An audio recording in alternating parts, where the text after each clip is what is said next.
Mientras estudiaba jazz en el Bachelor, había un año que estaba dedicado a esta infernal, pero preciosa a la vez, composición de John Coltrane. En realidad, no solo a esta canción, sino a toda esta estructura de acordes, lo que se suele llamar Coltrane Changes o cambios de Coltrane. Desde el principio de curso estudié muy duro estos cambios para poder hacerlo bien en las audiciones finales y tenía escrito en rojo la primera de ellas, que era en diciembre. Las cosas no salieron como esperaba en ese momento, pero antes de recordarlo vamos a echar un vistazo al tema. ¿Por qué es tan complicado? Veamos qué nos dicen las matemáticas. La complejidad de Giant Steps radica en dos factores. En primer lugar, la cantidad de cambios de tono. La estructura del tema es de 16 compases y en ella hay hasta 10 cambios de escala. Por tanto, tenemos un cambio de tono cada 1,6 compases. Pero ¿cuánto es esto a nivel de tiempo real? Teniendo en cuenta que el tempo original de esta canción es de unos 280 BPM, es decir, beats per minute, y cada compás tiene 4 beats, esto hace que cada compás dure unos 0,85 segundos. Y esto unido a lo que hemos visto antes nos da un cambio de tono cada 1,37 segundos. ¡Wow!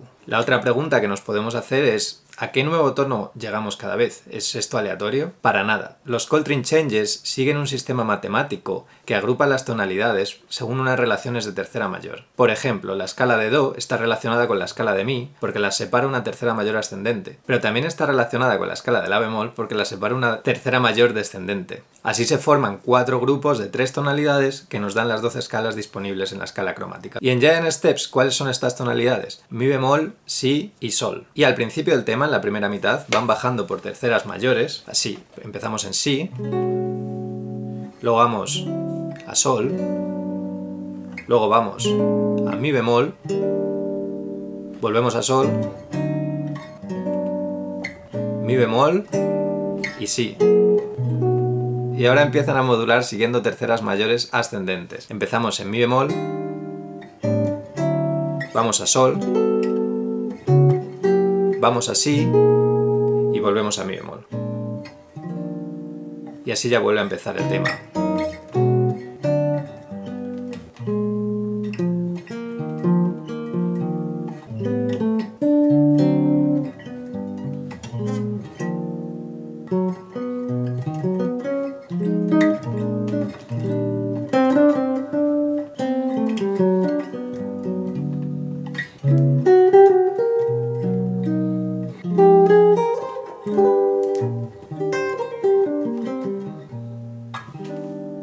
Volviendo a mi Bachelor, después de unos meses estudiando este y otros temas que utilizan los Coltrane Changes, en diciembre tuvo lugar la primera audición de saxo, en la que yo tenía que acompañar y hacer un solo justamente en Giant Steps. Me había preparado mucho para ese día, pero entre la tensión y el estrés que se genera en ese tipo de audiciones y exámenes, sumado a que el saxofonista marcó el tempo mucho más rápido de lo que lo habíamos practicado, la interpretación que hicimos fue desastrosa, teniendo el profesor que interrumpirnos en medio del examen. Sin embargo, esto no importó, porque pocos meses después pasaría una cosa que me daría mucho tiempo para practicar este tema: el COVID. Después de unos meses de cuarentena lo tenía bastante mejor dominado. Después de ese año he practicado Giant Steps y los cambios Coltrane de forma interrumpida. A veces me apetece mucho y le dedico una semana, y a veces también me puedo pasar varios meses sin tocar nada de esto. Cuando practico intento darle coherencia a mis frases para que no sean simplemente patrones repetidos en distintos tonos. Pero he observado algo que me ha sorprendido mucho. Cada vez que practico Giant Steps durante un tiempo, mi musicalidad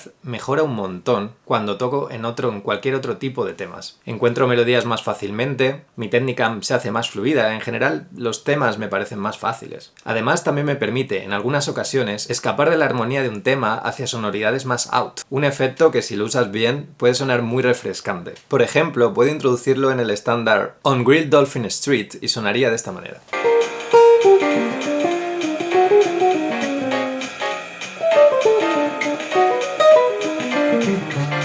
Ahora.